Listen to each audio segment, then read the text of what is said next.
bringing Gator Nation a different Gator great every episode.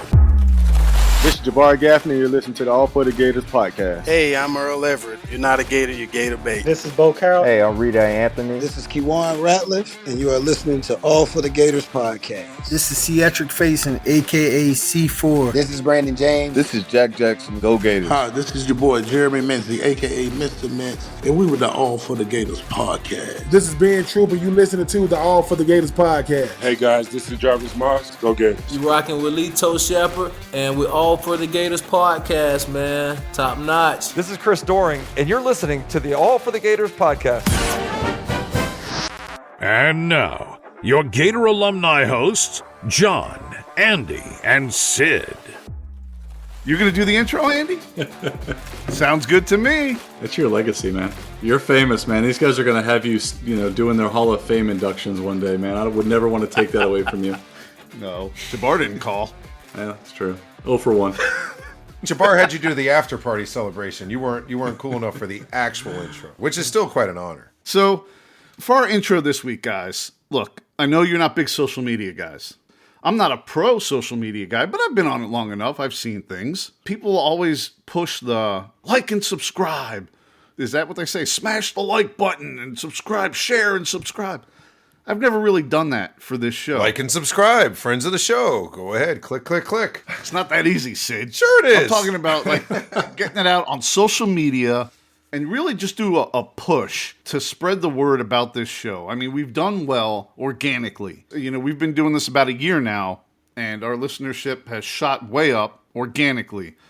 But what if we did a push on social media to say, if you're one of the All for the Gators podcast faithful, and you listen to this podcast and enjoy it, and it brings something to your life as a Gator fan, why don't you share it? Why don't you share it with your friends and your family and, on social media, and whether that's tweeting it on Twitter or sharing it Can't say that on anymore. Instagram. There's no more Twitter. You can't tweet. Oh, X. That's right. X. Yeah. X going to bring it to you. Yeah, that's right. So, Instagram, Facebook, if you're TikToking, I don't know. Can they do that on TikTok? Maybe.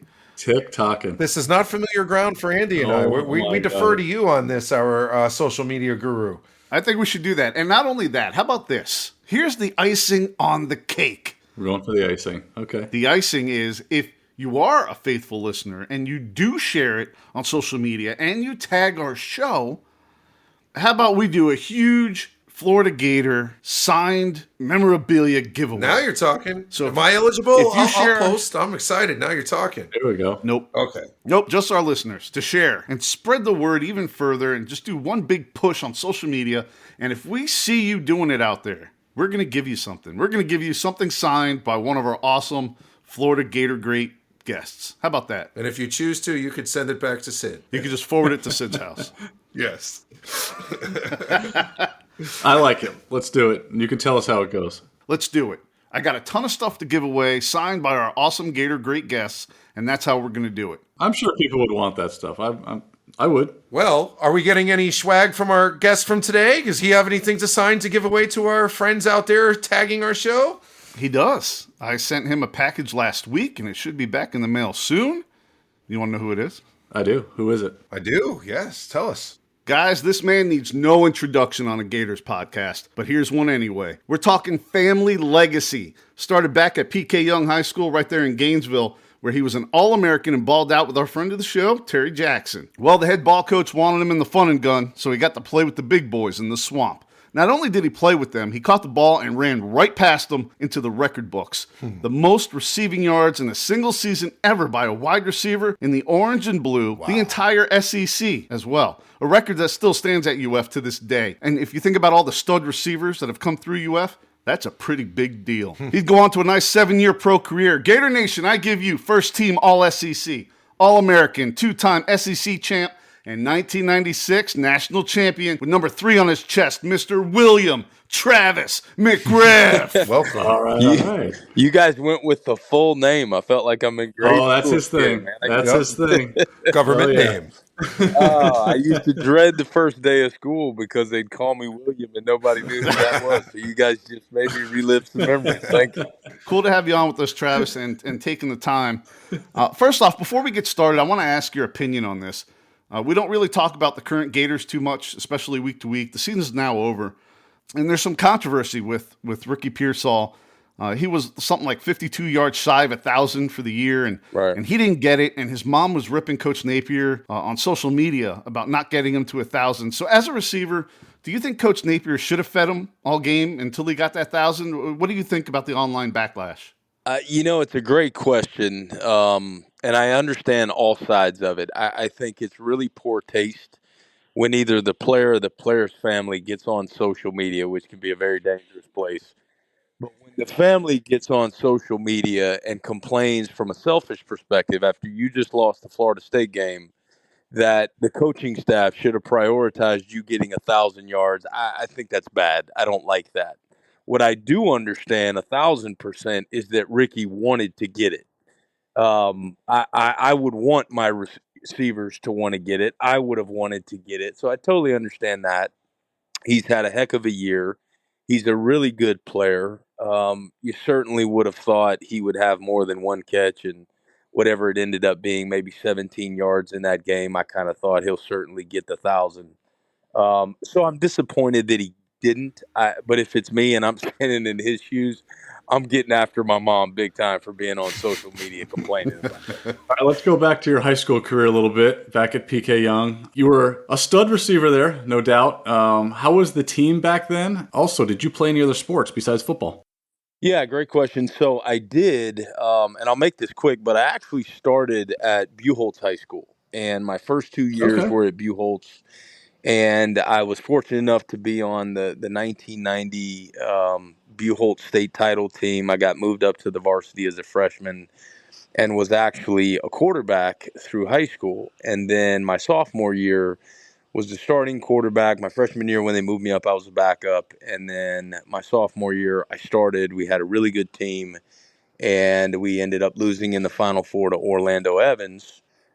And then after that year, I decided to transfer over to PK Young, kind of a long story. The gist of it was at Buchholz, we were really, really good. We had a great offensive line. We had a really good running back, Tyrone Baker, who actually signed with Florida. Was a heck of a high school running back. And our coach, we just ran the ball. That's what he knew. We just ran the ball, and nobody went both ways. And so it sort of appeared to me as a quarterback or a receiver. I wasn't a receiver yet, but in one of those skill positions, Buchholz at the time, despite its winning record and history, was a little bit of a dead end for a skill guy. And at PK Young, John Clifford was the coach, and he's an old Gator guy. And Terry Jackson was over there. Robert Baker was over there, who ended up going to Auburn. He's a year behind Terry and I. And there was some other really good players that I had known from growing up. Terry, you guys mentioned Terry at the outset. Terry and I played together football and basketball since we were 8 years old. And so I knew we would be really good over there from a skill standpoint. Didn't know if we'd have the interior guys, but I went over there and it was great. I actually was a quarterback and played defense. Didn't play receiver until I got to college. But due to, size and speed and all those different kind of things, I kind of always knew I'm probably going to end up at receiver or DB. But I had a ton of fun over there playing with those guys. We were pretty wide open. Terry and I both went both ways, and Robert Baker went both ways, kind of the typical small school deal where your best guys go both ways. And I thought that was very significant in my growth as a football player, playing both sides of the ball and understanding both sides and sort of how to counter, the other positions.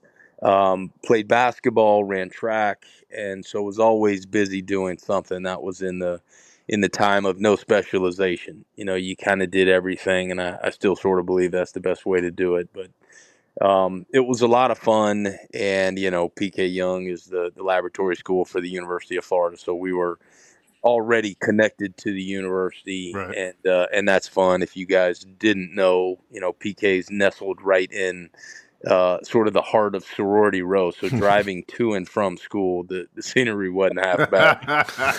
I bet. This brings me to lots of questions. First, you mentioned friend of the show, Terry Jackson, playing with him since you were a little kid. Obviously, both family legacies here. So the most important question you're going to get all show here. Who is the first family of UF football? Is it the McGriffs or the Jacksons? Let's hear your case. Tell us why it's with you guys. It's a great question. I don't know that I could pick one. The Jacksons have such a neat history with Willie Sr. being, one of the first black scholarship athletes at the university, and then Willie Jr., who I grew up knowing very well, and Willie was great to us younger guys that were Terry's friends, and he had a great career at the University of Florida and then played in the NFL, and then Terry comes along, and now you have Khalil over there, who's Willie Jr.'s son, and their family history is great. They all wear number 22, which is kind of cool. Yes. Our crew, my grandfather, so my dad's dad ran track at Florida, and my dad played at Florida, coached at Florida, and then I have some cousins, Mark and different guys that played at Florida too. So it's pretty neat, the family history. And I think when we were both coming up, you felt it. You felt a commonality with each other, that there were some things that maybe we understood that the other kids didn't. And then it was really cool our senior year when we both got offered by Florida. I was offered a couple months earlier than Terry was, and Terry was kind of coming down to the wire, and he had a Kentucky offer and a Duke offer. And I'll never forget when Florida offered him, it was in the middle of a school day, and I guess he got the word through Coach Clifford, and Terry came and found me, and it was just super cool to know that we were both going to get that opportunity at the time. Obviously, Florida was at the top of the mountain as far as, top teams in the country, and playing for Coach Spurrier and the fun and gun and all that went with that. It was just kind of a dream come true for both of us. And, when Terry, I'm sure he told you this, when Terry was originally signed, he was a two-way guy as well. And they really had him slotted to play either strong safety or linebacker. But when he got to UF, there were some injuries, and they knew that Terry had played running back in high school. And Terry went over there in the spring and just did what Terry does and is a really good player. And then they never moved him and had a heck of a career. So that seemed to have worked out well for him. Yeah, it did. What position were you being recruited to play at Florida? Well, receiver. It was different at different schools. And like I said earlier, I was a quarterback and a defensive back all growing up. And I had really never played receiver. When I'd go to camps in the summer, I would do it then. But really nothing on tape. I would just, run around and throw it at quarterback and then cover them up on defense. And so Florida wanted me to play receiver. Florida State wanted me to play receiver. Kentucky actually offered me as a quarterback. They were still running the option with Bill Curry. Arkansas wanted me to play safety. Clemson wanted me to play receiver. So it was a little all over the board. But I always thought that was one of the powerful things about playing multiple positions is team can watch you, and they can watch you do lots of different things, and you figure out where you fit. And just get in the door, just get in the door, and then you figure out a way to get on the field. And I enjoyed not specializing. It was fun. So does Coach Spurrier come and watch you play? Is there any recruiting going on? I mean, since you're a legacy, were you just going to Florida the whole time? No, it actually, I had, I'll back up real quick, but when I was in, I guess, late middle school, so like 7th, 8th grade, I had this infatuation with Notre Dame. And that was late 80s, so we're Galen Hall, we're Gary Darnell, we're 6 and 5. Rocket. Yeah, exactly. Rocket. They had Tony Rice, and they had Tony Tim Rice, Brown, yeah. and and they had all those guys, and they win the national title in '88. And I kind of thought, man, maybe I can be something like Rocket for Notre Dame. Wouldn't that be amazing? And so I kind of fell in love with them in the late 80s and really thought that's where I want to go. And then when Coach Spurrier came to Florida and, all that happened with the offense and the explosiveness and just such an exciting brand of football then I fell in love with Florida again. So I was a legacy, and I had grown up watching it. But as I was getting closer to maybe imagining I'll have an opportunity to do this, I was kind of disenchanted with them until Spurrier showed up. And then I was in love with him. And prior to my senior year, I really had it down to three. It was Notre Dame, and it was Florida, and it was Florida State.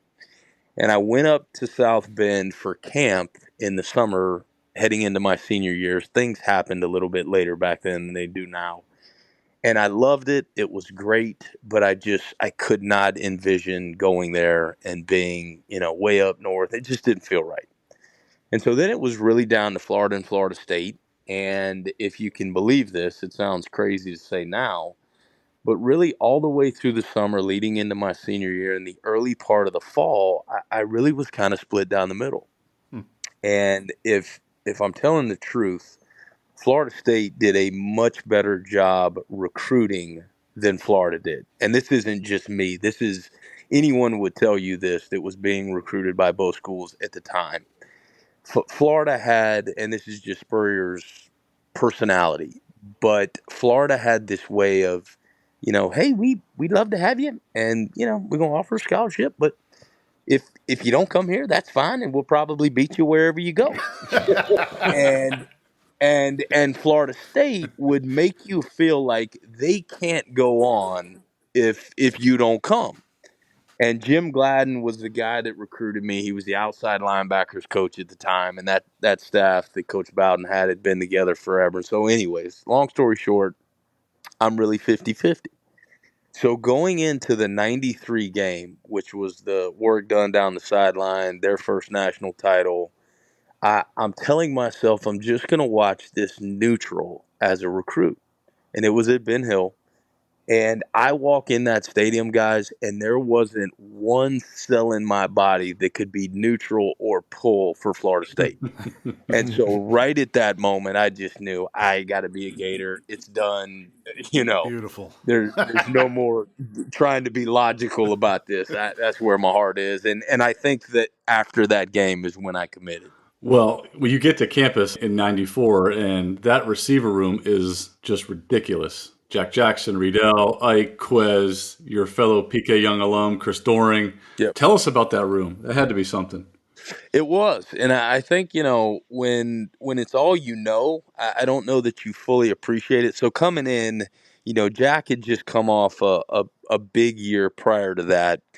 And Jack was kind of the star in the room. And Chris had some really good moments. And Aubrey Hill, who was a really good player. A lot of times people forget about him. But Aubrey was a really good player, and Jack and Aubrey were the two starters.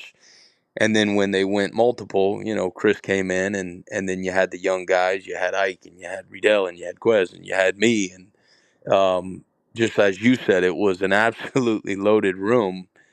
And what I don't think anybody realized was that each one of those guys, what they would go on to become in their career. I don't know from a production standpoint, from an accolade standpoint with all conference, all American, certain guys have records, NFL draft picks.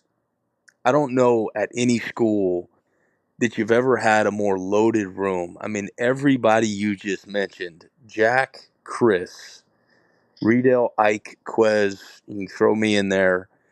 Every one of those guys was a first-team All-SEC receiver. Every one of them, I think, made an All-America team. Every one of them was an NFL draft pick. And everybody had really big statistical careers and big years. So it was just nuts, but it was all we knew. I didn't know anything different. I just thought, well, this is how it is, and this is who you compete with. But I think what you'd have to give some credit for with everybody is part of why everybody developed like they did and became as good as they did is because the competition was so intense and the guys in front of you, the guys behind you were really good. So that's the room Pretty when damn I'm a good, too. freshman. But when I'm older, the guys behind me are Daryl Jackson and Travis Taylor and guys that are really good. So you look up, you look behind, and you're thinking, all these guys are really, really good. And you always have dreams to play pro football, but what used to go through my head on just a daily basis is that if I can just be really good here, if I can be one of the best guys here, then you're probably going to be one of the best guys in the country. And I Sure. think everybody sort of felt that way.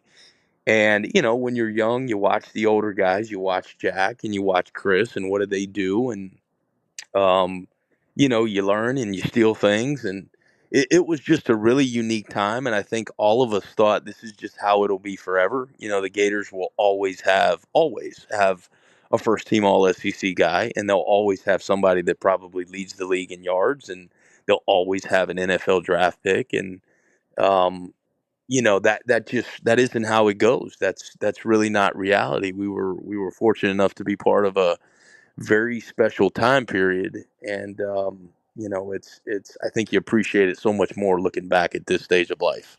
So that year in '94, you actually have an ankle injury and you get a medical redshirt, but you did get on the field in the Swamp for the first time as a Gator. Take us back. Who was it against? How did you feel when you walked out that tunnel for the first time in Ben Hill Griffin Stadium? Yeah, pretty surreal. So as a true freshman, you guys did your homework. As a true freshman, the original thought was they're not going to redshirt me. I'm playing as a true freshman, and our first game was against New Mexico State, and I'm slotted to play a pretty good bit. And I think if my memory serves, I think I catch 2 balls in that game. I think a little hitch route, maybe 2 little hitch routes later in the game, second half, we're blowing them out. And it was really pretty surreal. I remember going out as a freshman, you come through the tunnel and, it's just, you're taking it all in and you're thinking, golly, 3 months ago I was in high school at PK Young and here we are and I'm going to go in the game and they might even throw it at me. But then you have to remind yourself, I got to stop thinking about all of that, and I got to just focus on, what was the play call and what's my job, and I belong here, and I can play with these guys. And I remember it's funny because I can hear Spurrier getting on me in the meeting room right now. But it was always drilled into our head when you catch the ball, really look it in with your eyes and tuck it away. And on the first play, when they throw me the hitch, my eyes are so far away from that ball. I'm looking downfield, ready to run.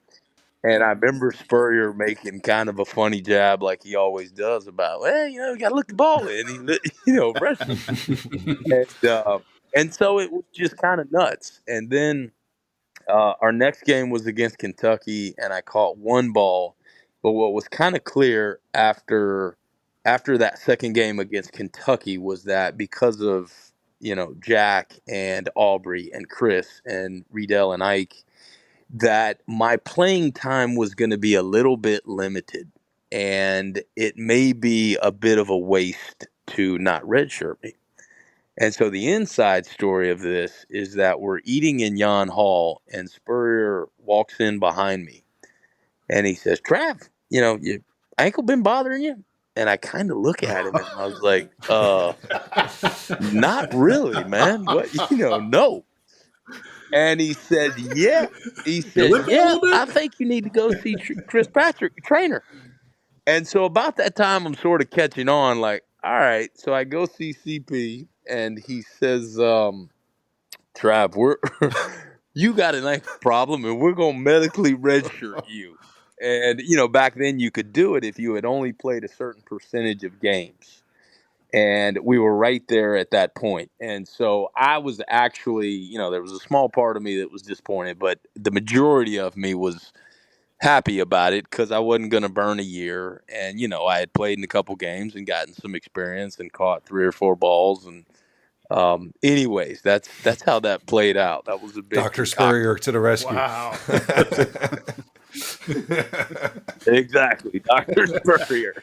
So moving into the next year, again, it's a little bit of a limited role, but you do get into a lot of games. You get into 12 games that year. Yep. As part of your development and fighting for targets that year, how did that go? And then also kind of cap it off with how was that Nebraska loss and the impact that had on you moving into the next year?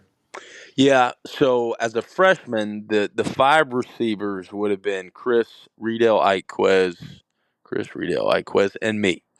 And as you said, I think I caught, I don't know, maybe 12 balls that year and a touchdown against Georgia. So I'm playing in the four receiver sets. I'm in the rotation. I'm playing when we go five wide and all of those things, but as we said earlier, it's a loaded receiver room and all those guys are really good and you're just kind of battling for playing time. And, that team was a really, really good team, undefeated in the SEC, roll into the Fiesta Bowl 12-0, and really are just smashing people. Coach Burr would know these numbers off the top of his head, but our margin of victory was crazy. I mean, it was like 40 points, and that's SEC teams that were beaten like that. And so we beat Arkansas in the SEC championship game, and then we head into the Fiesta Bowl against Nebraska thinking we're going to smash them too.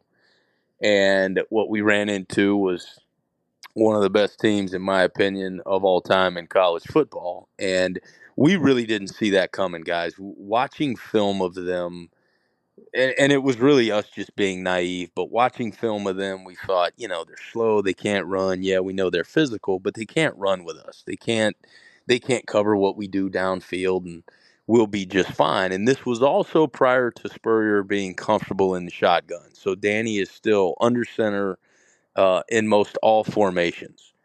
And turns out, they just beat us down.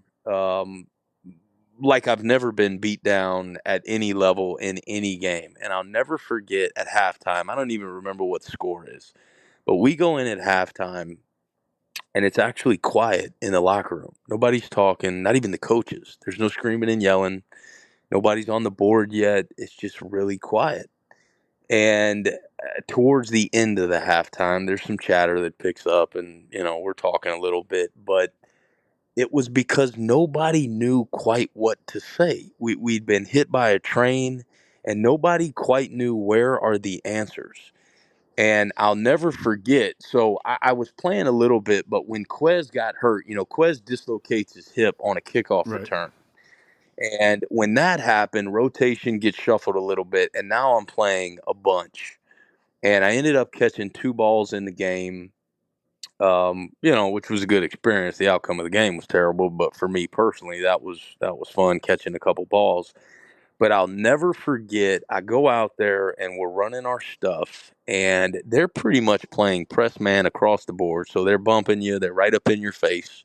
There's a safety or two over the top. They're loading the box, they're pressuring Danny. We're getting hit in the mouth. We can't protect. And I'll never forget, more so than anybody we had played that year, we're all having a hard time separating and getting away. There's just not much space. And normally anyone that played us man to man was just going to get beat over the head with, touchdown after touchdown. What do you after attribute that touchdown. to? How are they stopping you from doing that? Well, Yeah. I'm going to tell you. I'm going to tell you exactly what we attribute that to. Is it turns out after the fact, we realized that 3 of the 4 DBs were like first and second round picks. So Michael Booker was one of them. He's a first round pick. Tyrone Williams was another one. He's a second round pick. I think Mike Mentor was a safety. They were absolutely loaded. And I remember after that year, the NFL draft, and then the year after that, the draft, and seeing what those guys actually became and who they were. They had the Peter brothers inside playing defensive line and Grant Wistrom. And I mean, it was just like a who's who of college all-stars and future NFL picks. And I remember looking back going, all right, that wasn't so bad, I guess, that we were getting covered a little bit by these guys because they were pretty dadgum good.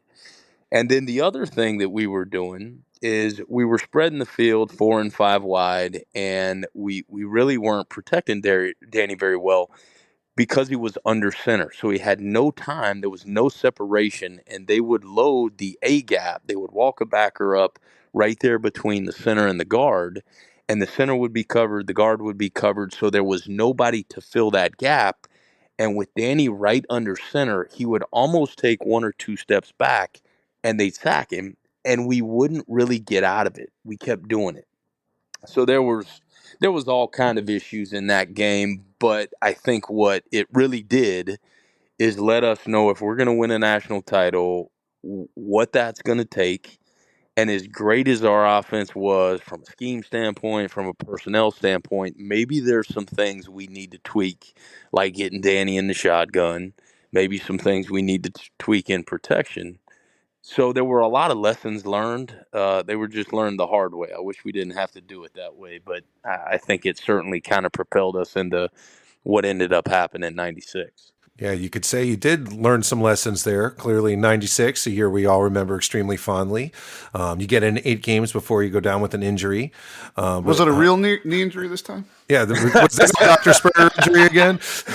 Yeah, unfortunately, that one was very real. So to that end, obviously you're a part of one of the greatest teams ever there in the beginning of the season. Obviously, you must be excited to be part of the championship experience, especially with the way the year ended before. But what was it like, though, to actively not be on the field there, yet still be a champion with your teammates there? Yeah, it's a great question, and there's two sides to it. It was wonderful to be a part of that team, and it was great to finally get over the hump and win a national title. But for me personally, it was really, really hard, essentially missing the back half of that. And, I tore my ACL after the Georgia game, and I actually partially did it in the Georgia game, and it was really weird. I'd caught a couple balls, and right before half, I was running a route, and actually didn't catch the ball on this play. I'm running a route, and I go to plant, and something feels like weird description, but almost like it slides inside my knee, like deep in your knee, something slides, which is not a feeling that you want. Not good. And it scared me, and I thought, whoa, what in the hell was that? And so I went in at halftime, and I thought, do I say something? But, I was kind of in a good rhythm, catching some balls, and thought I'm probably going to catch some in the second half. I don't want to come out. And so I kept playing in the second half, didn't say anything, and it felt okay. Well, I wake up the next day, and it's so stiff I can barely straighten it. Feels terrible. Something's way wrong. By Monday's practice, it's feeling better, functional enough that I can run some routes and be in the normal flow of practice. I don't feel right, but nobody knows. They can't really tell. I just know it doesn't quite feel right. And this is prior to the Vandy game, and I go to run just a curl route, and right as I'm at the top of the break, hooking up, stick my foot in the ground, and it goes. And it was such a painful feeling. I remember, going straight to the ground, never had anything like that. I was actually scared to look at it because it hurt so bad. I thought it's disfigured, like something's way bad. So you knew right away. I knew right away something's way bad, and so I just kind of, winced and held it, and then I don't know, seemed like an eternity. Maybe it's 15 seconds or 20, I don't know.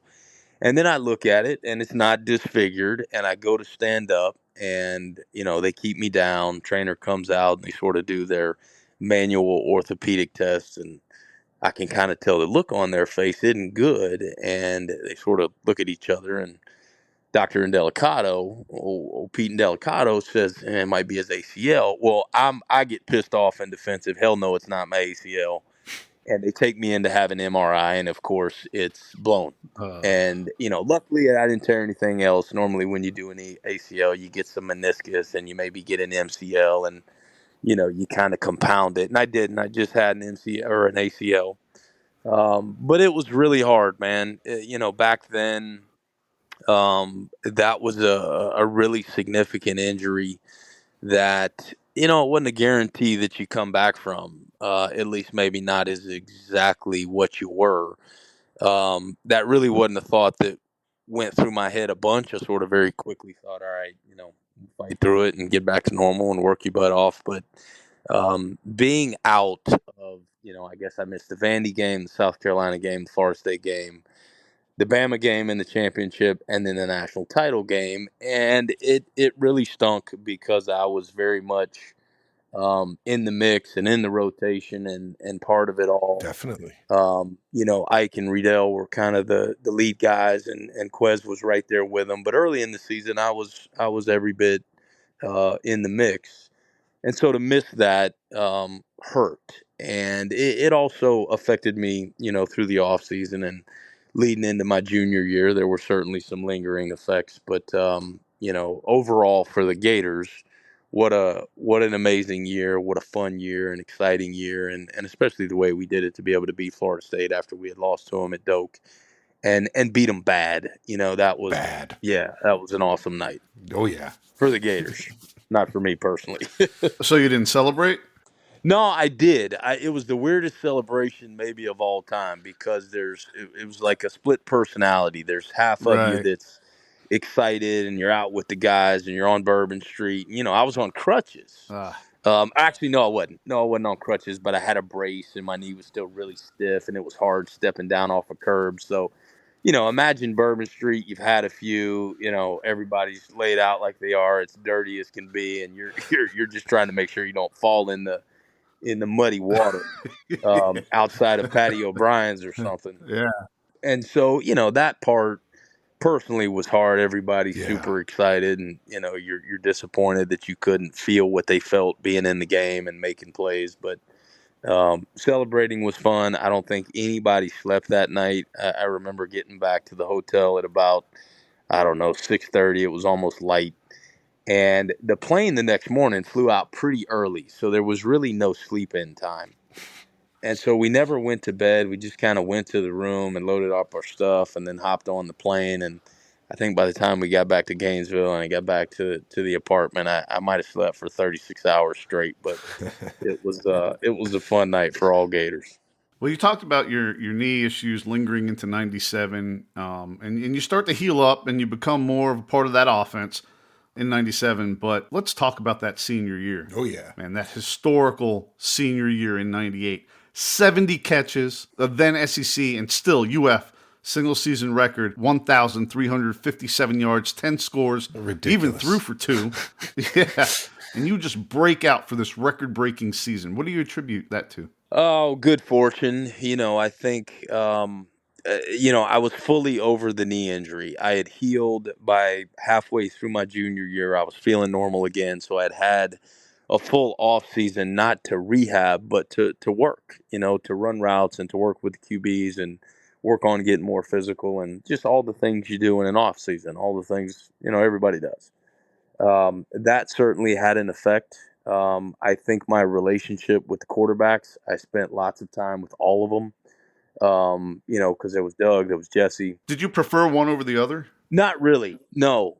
I mean, I loved them both. I thought they, in some ways, were both similar. There were differences, but the way I always viewed it was my job is to make them comfortable. My job is to get open, no matter what's called, and give them a place to go with the ball and make a play for them. And I, tell them all the time, even if and there weren't lots of bad throws, but if there was, my response was always, "Good throw, man. Keep it coming."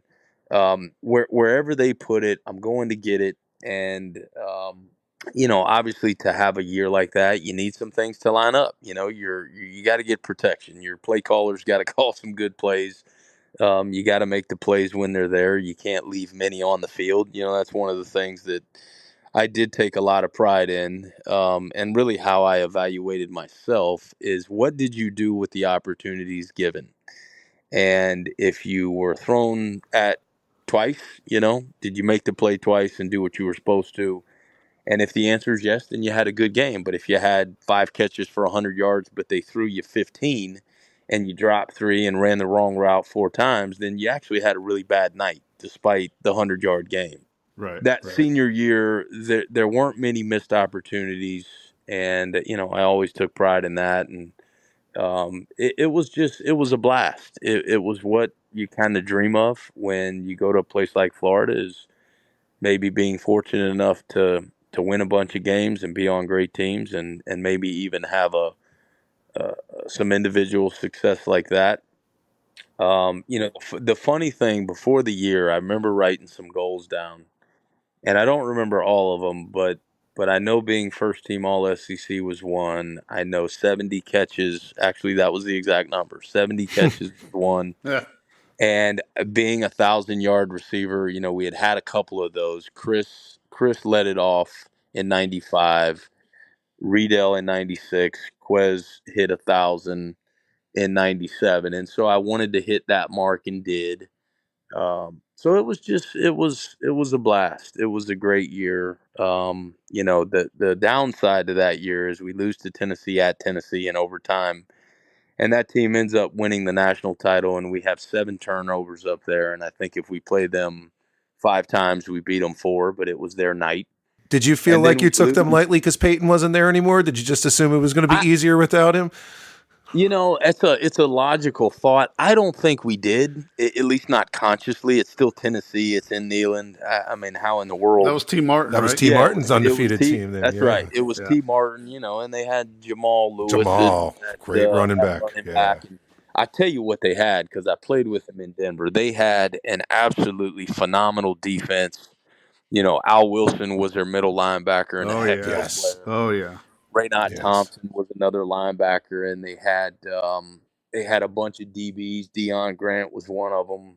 They had a really good corner. I'm blanking on his name, but he was a second-round pick of the Cowboys, and so they were loaded up like always. What they didn't have was Peyton. They still had Peerless Price, but they didn't quite have the slew of receivers. When it was Marcus Nash and Joey Kent and all those guys. So I don't think we took them lightly.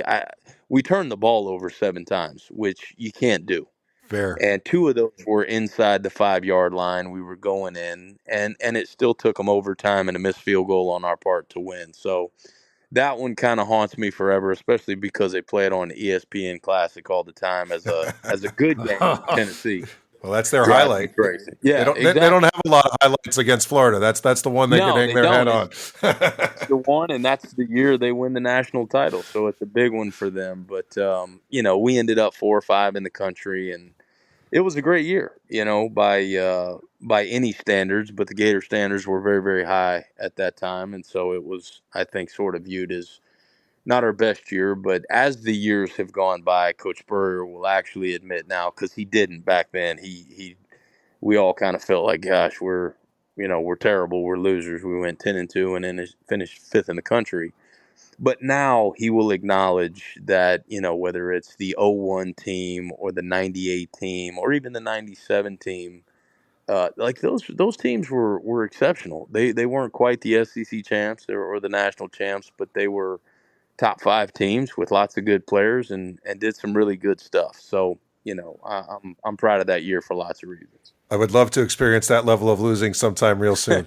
Yeah, we would take it now. Let's talk accolades a little bit. You're selected first team All-SEC that year, 3rd team All-American, finalist for the Blitnikoff. That had to be pretty awesome. Wow. That was cool. I may have my years tangled up, but at that time, the award was relatively new. I think his first year was in 95, and I think Terry Glenn from Ohio State won it. And then in 96, Riedel was a finalist. Here was the cool part. We didn't have a finalist in 95, but Riedel was a finalist in 96. Quez was a finalist in 97. I was in 98. So it was kind of cool. None of us won it. But Florida had a finalist for that award. Represent. It was a newer award, and it was one of those things you don't really know about it until late in the year. I remember maybe our SID bringing it to my attention, pretty late in the year, somewhere around the Vandy game, maybe South Carolina game. So we're winding down, and they sort of tell you in passing, hey, you're a finalist or whatever, you're in the mix, and great, who are some of the other names? And it was a good year. Peter Warwick was up for it. David Boston at Ohio State was up for it. Torrey Holt, good players, was in the mix. Troy Edwards is actually who won it. He just had ridiculous statistics from La Tech, but he did like 140 receptions, almost 2,000 yards, something like that. Yeah, exactly. It was insane. And I remember the game that set him off was Nebraska. He had over 300 yards against Nebraska and like 17 catches. I remember watching it on TV. It was crazy. So he won it. But anyways, that was kind of cool. Didn't win it, but being mentioned in that crowd was certainly an honor. Well, let's do a deep dive of what you did accomplish, though. You had 2 200-plus yard games that season, 213 versus Bama, 222 versus the Cox. That's 3rd and 5th, most in a single game to this day. Is there a particular play in one of those games that stands out to you as being a better memory than others, or a broken tackle or a long run? How in the world did you get 435 yards in 2 games in a season? Yeah, again, I think, it's just kind of a combination of a lot of things, good fortune. I remember I remember the Alabama game, which is the first one, and when you're having games like that and your yards get that high, you know you're having a big game, but you sort of lose all track of it. You don't really know where you are statistically. You're just playing the game. If you catch 1 or 2 balls, you remember those very well. But if you catch 9 or you catch 13 and it's a bunch of different routes and some of them are big plays, some of them are intermediate, like you kind of lose track of it. You don't really know where you are until after somebody tells you. But early in the Bama game, I'll never forget, it was either the first or second play, Jesse's in at quarterback, and they throw me a curl route, and it was a little bit high. It goes off my fingertips. They may not call it a drop. I'd call it a drop. My standard was that was a drop. I got my hand on it. It went off my fingertips. And then the next play, they hand it to Terry off the right side, and I get a holding penalty. I thought it was a BS call, but I get a holding penalty. So Spurrier's furious because 2 back-to-back plays, they're not very good on me. And they pull me out for a play. I'm pissed off. And they run a play or two. I think we get a first down. And he calls me back over, and he says, "What do you like? What do you want?" And I said, and I was pissed off because he pulled me off, and I had 2 plays that weren't very good. So I'm itching to get back, and I said, "Throw me a damn go route." And Doug's in, throws me a wonderful ball, and we hit a go route for, I don't know, 60-some yards, and I get tackled, I don't know, on the 8 or the 9 or something like that. And that kind of got it back going. And then from then on, we got in a great rhythm, and it was all flowing. But the beginning of that game wasn't very good, the first 2 plays. And then the South Carolina game, cool part about that one, it was my last home game at Florida. It was homecoming, and you just couldn't really script it any better. But here's a funny story. I'm gonna bring it full circle back to your Ricky Pearsall 1,000-yard situation.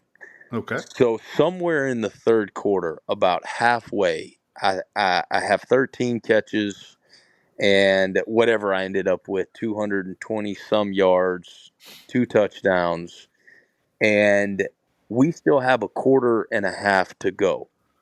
The all-time record for catches was 15 for Carlos Alvarez, and at the time, I think Taylor Jacobs got it, but at the time, Carlos Alvarez's record was 237 of yards. And that was at an away game. He didn't have that in the Swamp. Nobody had more than 220, whatever I had in the Swamp, but Carlos had more away from the Swamp.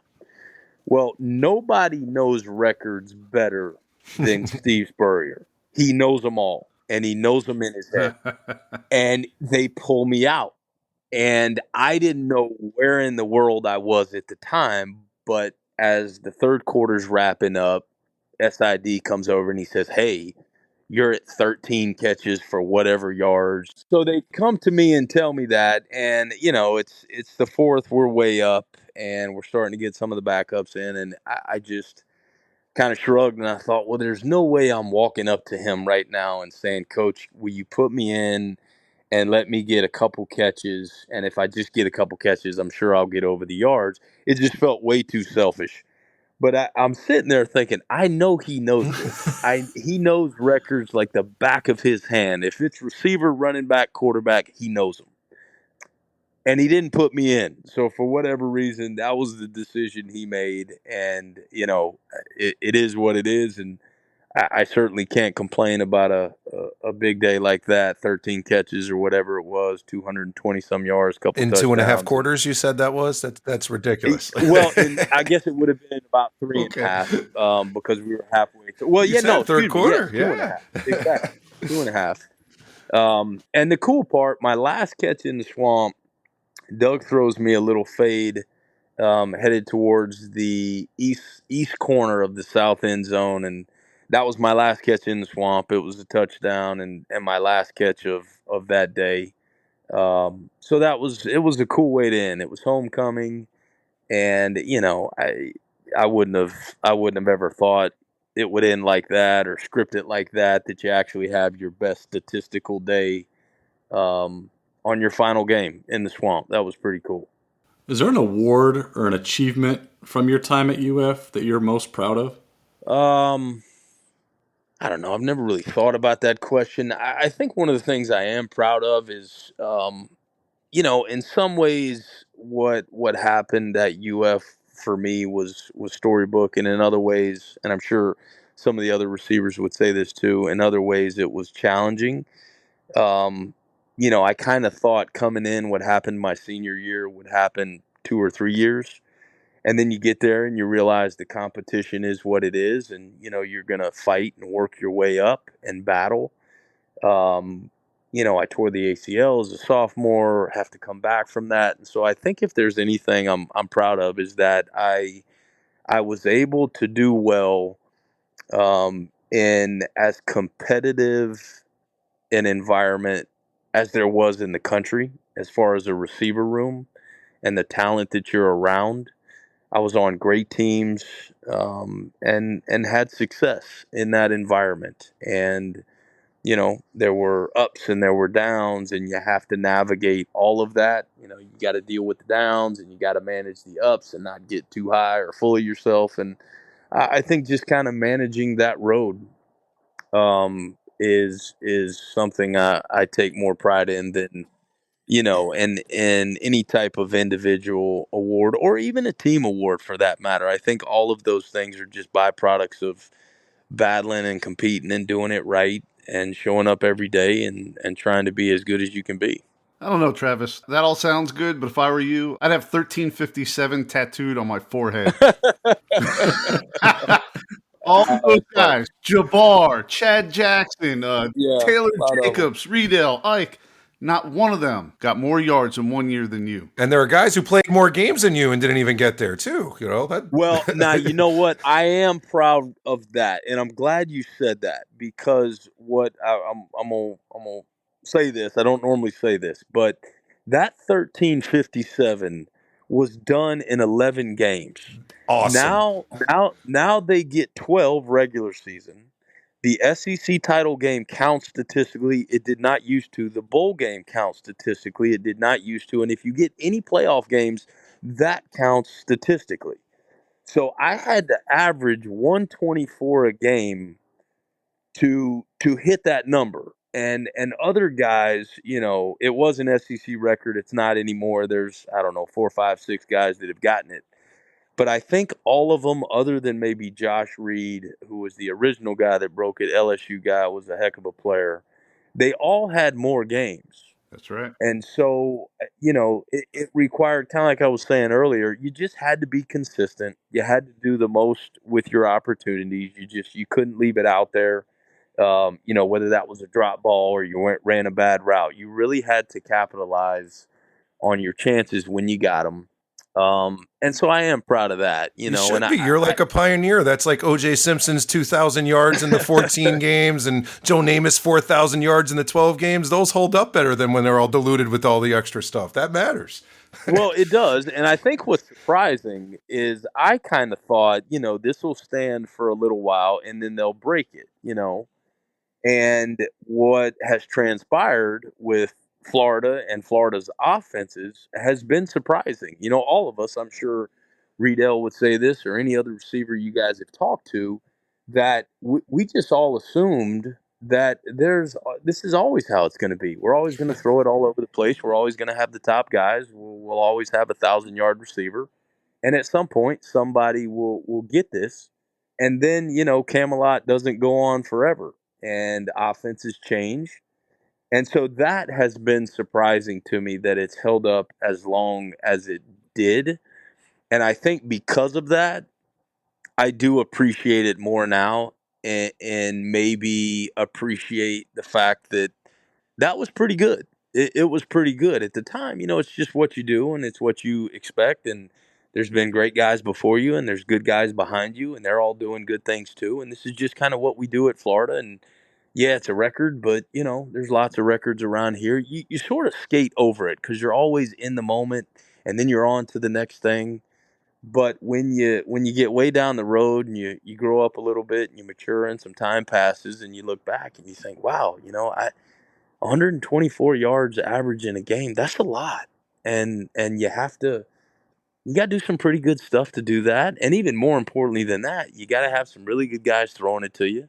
And you got to have offensive line blocking. You got to have somebody calling good plays. And, all of those records.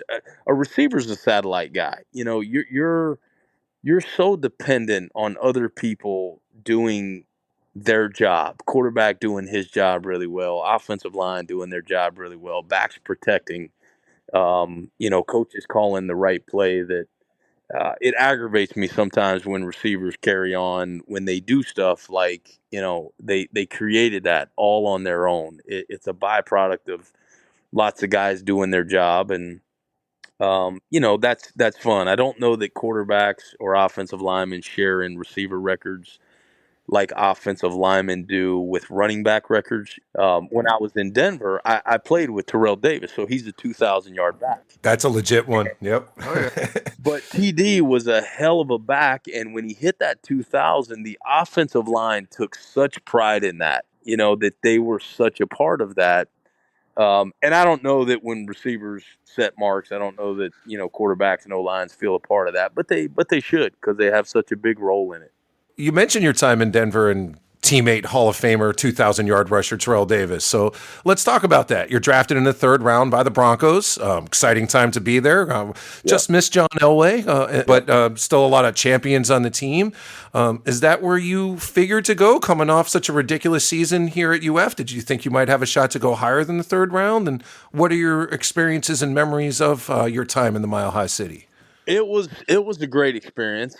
Coming out, there were two teams that I thought absolutely would not draft me, and Denver was one of them. San Francisco was the other. And the reason was they were kind of the really big receiver model. They had big guys and McCaffrey and Smith. Yeah, exactly. McCaffrey and Rod, and they had a couple other guys at the time that were really, really big. They liked using tight ends. They still had Shannon Sharp and a couple other good tight ends. I just didn't think that was the fit, and San Francisco was very similar. They had Terrell Owens and J.J. Stokes, and Jerry was still there. And anyways, those were the two teams I thought, no way. Going into the draft, I had heard anywhere from second round to the fourth round, but I also knew, prototypically size-wise, I'm certainly not what they're looking for. And so it's a crapshoot. Yeah, they're saying second to the fourth round. I had a good Senior Bowl and I tested well and workouts went good, and so all of those things were a positive. But the height thing, certainly wasn't prototypical. So second to fourth round, I thought, sounds great. I think my mindset was I just want to get there and get playing and just give me a shot. Let me get there. So I get drafted by Denver, and I'm kind of stunned when it happens. They start calling early in the third, and ended up drafting me in the later portion of the third, and again was kind of shocked that that's who it was, and their story to me was once I got there, and you start asking questions and learn about the draft process, was they were just coming off their second Super Bowl and kind of taking best available, and in their mind, that was the route that they went. And I get there, and as you guys mentioned, Elway had just retired, which was too bad. It would have been really special to be able to get a year or two with him, and he was still around a little bit, so I certainly met him and chatted him up some, but he had moved on. But everything else was really still there, Rod and Ed were still there. TD was still there. Howard Griffith, our fullback, was still there. Shannon Sharp was still there. The defensive line was still there. Romanowski and John Mobley and Glenn Cadrez and Atwater and everybody was still there. But TD got hurt that season early, TD though, right? got hurt, that's when they started bringing in all those unnamed running backs all those years. Right. So Orlandis Gary was one of them. He was a Georgia guy that was in my class, and TD hurt his knee in the Jets game. It was maybe the 4th or 5th week. And so that, we ended up going whatever it was, 6-10 that season. And, my time there was great. I think lots of guys, look at their NFL career. If it's not as long as they would like, or you don't get to a Super Bowl, or you don't make some Pro Bowls, that, you kind of look at it as, well, I wish it would have been more. And I can certainly say that, I wish it would have been longer. I wish it would have been more. I wish it would have been able to get into a situation where I maybe could have had the same production at that level as I did in college. But it was a special experience nonetheless. I got drafted. I played in whatever it was, 60 games, and played in the playoffs. We lost in 2000 to the Ravens. That ended up winning the Super Bowl. They beat us in the wild card. That was a great team. It was a fun experience. I played with a lot of great players, guys that were all pros and Pro Bowlers and some Hall of Famers, TD and Shannon Sharp, and Atwater was a Pro Bowler. And so being around them and that culture, being around Coach Shanahan and Pat Bowlen as the owner, all of those things were special. I wish it could have been longer, like lots of NFL guys do. But I certainly can't complain, because there's lots of great college players that were better than me that never got to play one day in the NFL. So it was a great experience. And Chris Doering was there with you for a season, right, in Denver? Chris was, which was kind of fun and pretty unique. When I went out there, you're trying to figure it out, and being a Gainesville kid, and Doring was the same thing. Uh-huh. When I went out to Denver, that was really the first time I had ever, moved away. I'd grown up in Gainesville and played here at Florida. And so going out to Denver, it was all new for me. And, it didn't look anything like Gainesville. And having Chris there was fun. We have a lot of fun memories together being out there. Lots of them just funny, quirky, day-to-day kind of stuff. And our familiarity with each other, and encouragement of each other. And he obviously was 3 years ahead of me, and so it was fun having him out there for sure. After those years in Denver, and then I know you had the little short stint there in Atlanta, Yep. You moved on to the Arena League. Had some pretty big success there, Rookie of the Year, and you scored 45 touchdowns like in 3 years, I think. How was that? Wow. How fun was that? Was that I'm sure it was different, but was it fun? It was a lot of fun. Have you guys ever been to an arena football game? No. I actually used to set them up. It's pretty cool. It's amazing. It is. The smaller field and everything that goes with it. It is. Yeah, it's pretty cool. Yeah. So the quick rundown on how I end up in the Arena League is, after my little stint in Atlanta, I'm 4 or 5 years in, and you kind of hit that point where your salary's going up, and if you're not one of the core pieces of a team, you sort of get siphoned out. And they're looking to sign the younger rookies that they can pay half of what they're paying you. And so the theory was, I need to go be productive again. I need to, go play really well, whether that was the Arena League or Canada, and then see if we can get back to the NFL. And so I didn't know much at all about the Arena League. They had just signed a TV deal with NBC. And so there was an influx of some money, and they were paying guys more. And it felt like, all right, this is kind of on the rise, and the exposure is going to be different. It's going to be on NBC, blah, blah, blah.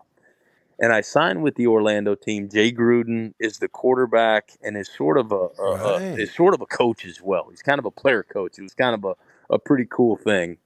And Jay obviously being John's brother, and then we all know what Jay ended up becoming as an NFL coach. But that was kind of cool and attractive to me. And so I signed with them.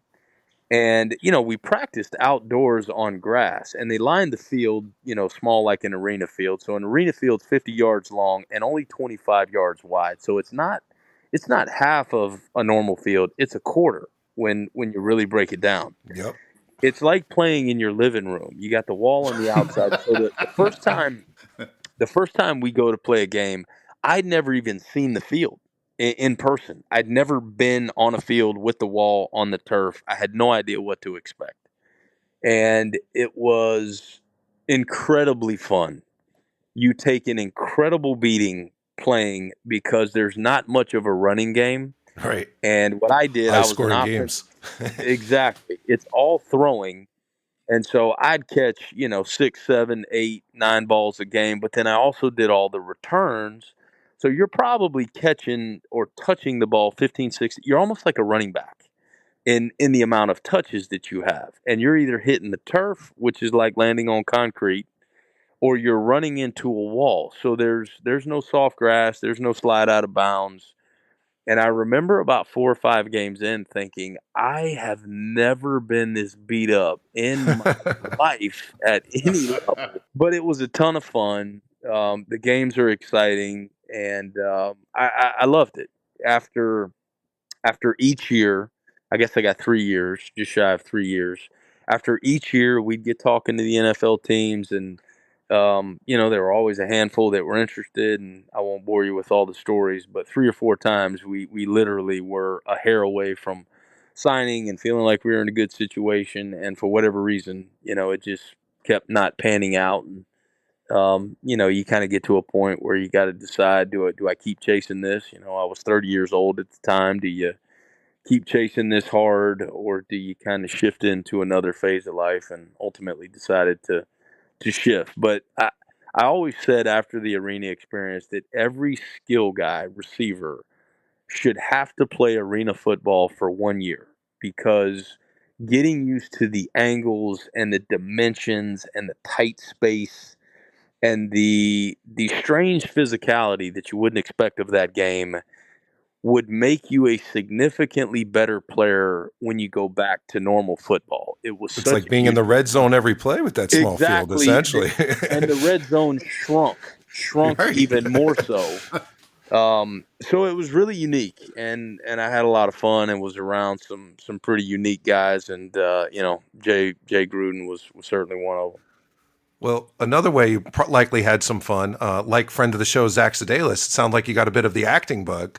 We understand you got to actually play Mark Wahlberg's stunt double in Invincible in 2006. So was this because of your likeness to Marky Mark or to Vince Papale, and how did this come together? Well, funny story that actually originated in the Arena League. So when they decided to make the movie Invincible based on Vince Papale, who, if you guys were like me at the time, I had no earthly idea who that was or what he had done. I didn't know the story at all. And there was a guy named Pat O'Hara who worked for a company called Real Sports Solutions. And what Real Sports Solutions did was they were a contracted company. When, I guess, big studios would make sports movies, they would hire Real Sports to choreograph and hire athletes, and they would choreograph the scenes for the movie, because the big studios had no earthly idea how to make the sports look real. Sure. And so Pat O'Hara had been a backup quarterback, I'm going way back on you, to Todd Marinovich at USC in the late 80s. Okay. And then Pat was playing in the Arena League, and he, I guess, retired after my rookie year and started working for Real Sports. So when they casted Wahlberg, the way Real Sports does it is, if it's a pro football movie, they cast football guys that have at least some level of pro experience, NFL, Canadian League, Arena, something, because they want it to be realistic. High school movie, they go get ex-high school athletes. And so Pat, he calls me and he's telling me about this movie, and I have no idea what he's even talking about. He's telling me about this movie, and they've casted Mark Wahlberg. I don't know anything about the company he works for. I got no idea. I'm thinking, why in the hell are you telling me this? What do I have to do with it? And he says, look, man, there aren't many guys, that are, Mark's relative size that played pro football. And so you were the first guy I thought of. And so he gives me the rundown. Here's the story. Here's who Vince Papale is. And he says, Trav, look, I got to tell you, this isn't a glamorous role. It's not come in and catch a bunch of touchdowns. He's like, you're a special teams crash test dummy, and it'll be physical. Like, shooting these scenes is going to be physical. And I said, you know what? It can't be worse than Nebraska, right? Sounds like a crazy experience. Yeah, exactly. I'll take a shot. So we go up to Philadelphia for, I don't know what it was, maybe 10 weeks of shooting.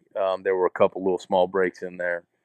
And lived in Rittenhouse Square, which is kind of downtown Philly. And we shot at Penn Stadium, which is right there where the Eagles used to play way, way, way back in the day. And it was a crazy experience, was around Mark a bunch on a daily basis, and there was a weekend where it was kind of just me, him, and his buddies, and we were running routes and trying to do things that got him somewhat comfortable with all of that. So that was fun, man. He was a great guy. He was low key and didn't play the big time Hollywood guy. You lived a real entourage experience with him. Then tell us about Vinny Chase, the real deal. The funny part. That's the funny part is a lot of those guys that I think ended up being, the entourage characters were all there. And it was all his goofball buddies, You met the real turtle. Yeah. And he was telling us about that at the time when he was shooting Invincible. He was also shooting The Departed. So he was going back and forth from Philly to New York. If you guys remember that movie, The Departed, with Jack Nicholson. Sure. Oh, yeah. Great DiCaprio. movie. Right. So he had a little bit of a small role in that movie. So he's going back and forth shooting those. And then he was telling us about Entourage, this series that he was putting together. And it was loosely based on kind of his crew. And, I'm watching his crew there with us. And they're the biggest bunch of just fun goofballs.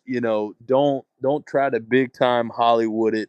Constantly playing practical jokes on each other, and obviously nobody plays them on Mark because they don't want to bite the hand that feeds them. But Mark is always instigating with them, and so it was fun, man. I certainly don't claim to be tight with them. It was a 10-week period long ago, but during those 10 weeks, we did spend a lot of time with them and got to know them pretty good, and it was fun for sure. I read a little bit about that, the making of that, and it sounded like you took quite a beating. Yeah, quite a beating. So much so that there were times where I thought, "What in the hell am I doing? Why am I doing this?" Acting's hard. I wasn't chasing a stunt double career. I wasn't trying to get into acting. It was just kind of fun of experience, and they pay you well while you're doing it, but it's a per gig kind of thing. And so I just kept telling myself there's an end to it. There was a day, I'll tell you guys this real quick. There was a day where we're shooting this Oklahoma drill, and the deal was you had two blockers, and then Vince is sort of running the ball, and he gets absolutely smashed by the linebacker. And so the whole scene is choreographed. We're not playing it for real. So I have to go full speed into this linebacker who's unblocked. There's probably about, I don't know, somewhere between 5-7 yards between us. So that's enough space where he's going to generate some speed. But on contact, I have to let him just smash me. I can't drop my shoulder. I can't spin off of him. I can't sidestep. I can't do anything but just eat this tackle. And we do it 4 or 5 times, and linebackers got to come hard full speed, and I'm getting real frustrated because the goofball movie guy who's up on a dadgum ladder shooting down is getting up and down off the ladder after every shoot, and it's not the perfect angle. And guys, we get to what felt like the 35th shoot. Wow. But it was probably somewhere between 12 and 15. We had done this a bunch. And I'm getting so damn mad. And I look at Mark, and he's just kind of shaking his head. Obviously, he's not doing this part of it, right? And I look at him, and in some choice words, I just said, man, you need to tell that guy I got about 1 or 2 more of these, and this thing is over. I hope he's got what he needs. And Mark just shakes his head, and he kind of, goes and says something, and we did 1 or 2 more, and then that was it. And they didn't even use the damn scene in the movie. Oh no! Oh yeah, cutting room floor. Oh yeah, cutting room floor. So that was me. I was just a crash test dummy, man. There was nothing glamorous about it, I can assure you. Wow. So you settled back down in Gainesville. Why don't you tell Gator Nation what you've been up to since your Hollywood days, since your playing days, and what are you up to these days? Yeah, so now I'm busy with work stuff and kid stuff. I jumped in the family business, McGriff Williams Insurance, and have been doing that for a good while now. And we got a great group over there, and it's all different lines of insurance. So we got an employee benefits division and a commercial division and a personal lines division, and it really wasn't something I ever thought I would get into. Certainly when I was playing ball, it was never a thought. And then even right out of playing ball, it wasn't an immediate thought. But as some time went on, it made sense, and it's been a great fit. And I enjoy it. We got a great crew over there. And then the other thing I'm doing is coaching some high school ball. My son is a sophomore at Newberry High School, and Future Gator? Well, we'll see. He's young. He's a sophomore, and he loves it. We just wrapped up his sophomore year, and he's kind of doing what I did, playing quarterback and playing defense, and could certainly end up being a receiver. But he's doing a really good job of playing those spots right now, and so I'm coaching him and his buddies, and it's a lot of fun. We got a good crew over there, and I'm enjoying that. And it takes a lot of time and commitment and all that, but it's fun kind of reliving high school again from a completely different perspective. It's a unique experience being on the coaching side of things. All right, Travis. We usually end the show in a bit, and we're gonna have you do a Mount Rushmore. So you got to give us four on a Mount Rushmore. Mount Rushmore of UF football family legacies. Ooh. Oh, wow. Who's on that Mount Rushmore? Obviously, he's allowed to include the McGriff family here. Absolutely. Oh, man. Well, I'm taking the easy road here, but let's put the Jacksons on there. Okay. Well deserved. I hate to use our family, but I guess we'll do that. It's deserving. Yeah, well deserved. So we'll do that. I mean, we have had a bunch. I think you got to throw the Gaffneys on there. Oh, They've yeah. had a bunch. Definitely. Yeah. Yeah.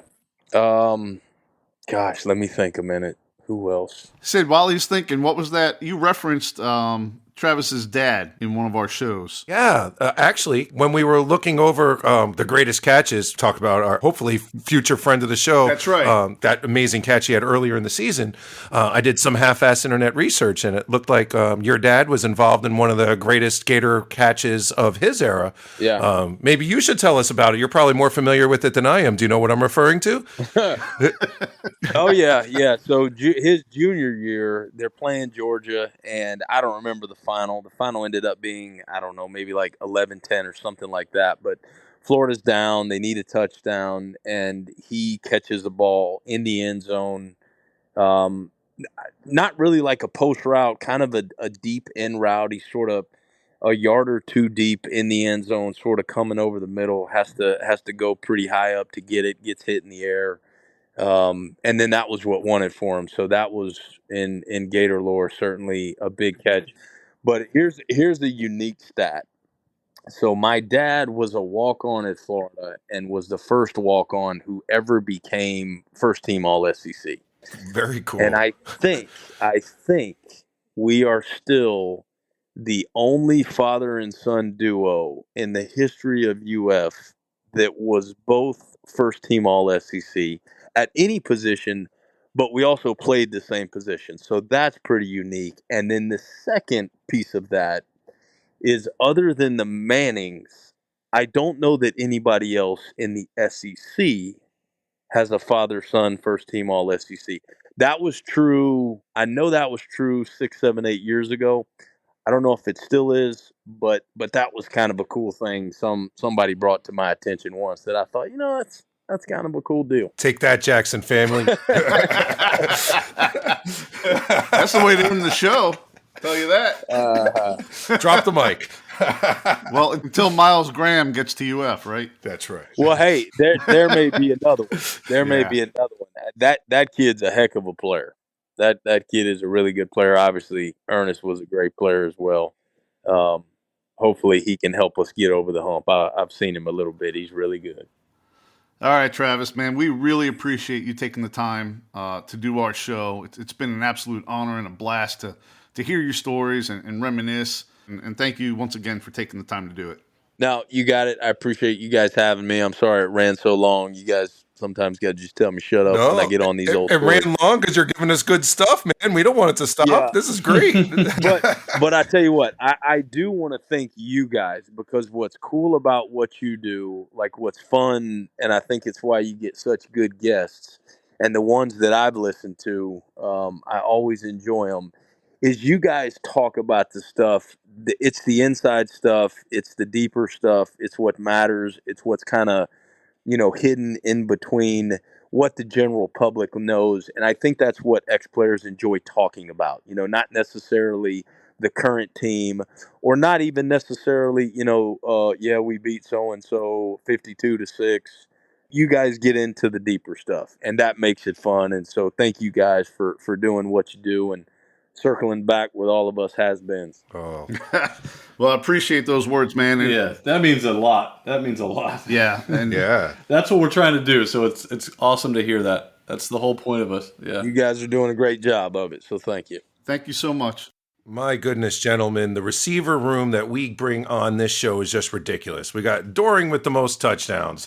Now we got McGriff with the most receiving yards. We're going to have every single Gator record holder. We got Gator Hall of Famers. Like, who has a better receiving room than the friends of the All for the Gators podcast? Hey, you said it right. I said it right. Well, come on. With such precision in the receiver room, I got to get the description down. So thank you. There you go. I've been practicing. All right, guys, time for our 2 bits. Who wants to go first? I actually really enjoyed his story about the entourage, getting kind of like behind the curtain, hanging out with the Wahlbergs. That was really neat how he fell into that. It's amazing how like one situation leads you to the next, how just being in the arena leagues, it got the guy's attention, kind of fit the body type, gets to hang out with the movie star. The movie star is flying from city to city to film 2 movies, now 15 years removed, both remembered fondly, and pretty cool. That's like a nice like cherry on the sundae to his football career that he's forever immortalized in a movie and hats off to friend of the show, Travis McGriff, in his big acting role. Maybe he's got some future stuff down the road for that. I enjoyed that story. A story I enjoyed was Travis's freshman year after a couple games, and he's had several catches, and Coach Spurrier follows him into the cafeteria or wherever. Dr. Spurrier? Paging says, Dr. Spurrier? Hey, Travis, your ankle's pretty hurt, huh? Your ankle bothering you? Your ankle's bothering you? Sends him to the team doctor. Like, should we even be talking about this? I don't know. I think the statute of limitations is over. I think that's what Travis was talking about with us at the Hayes in the Park. Yeah, is this going to cost Travis some playing opportunity here? Are we going to get him in trouble with the NCAA? And he gets a medical red shirt. And then goes on to have an amazing Gator career after that. But that was just a great story that I think he revealed it here for the first time. I didn't see that anywhere online. And I think he did mention that he was going to give us the inside info. So this may be breaking news right here. The kind of insight you find only here on the All for the Gators podcast. I gave you a meatball there, Sid. Beautiful. Oh, too easy. All right. Well, I'm glad you covered that one because that one had to be mentioned, and I was between 2, and that was one of them. So thank you. The other one that I will mention is the record that he set in 11 games. I thought that was. I know he said he doesn't like to kind of talk about his stats and toot his own horn, but he's 100% right. Back then, none of those postseason games mattered. They didn't count towards the stats, so no bowl game. Nowadays where there's a bunch of extra games a lot of times, it would be interesting. I think John, you said that the SEC record has been broken several times. A ton of times. For that. But I'd be curious how many of those, if you went back to look at those and stopped it at 11 games, if they would have still broken it. Oh, that's a good question. I just think, he's justified, to talk about that. That means something, right? 11 games is 11 games. That's a lot less than what a lot of guys now are getting an opportunity to set, yardage record. So he deserves it. Glad it's still holding up for him at least in the UF record books. But that was pretty cool. I'm just glad he acknowledged that. Very awesome. Great 2 bits, guys. Great 2 bits once again. Great show. Another Gator legend, Gator great. Gainesville royalty, the McGriff family, Travis McGriff. I love how he brought the fact at the end, only father and son to be first team all SEC. Quite a legacy. Pretty awesome. That's amazing. That is pretty cool.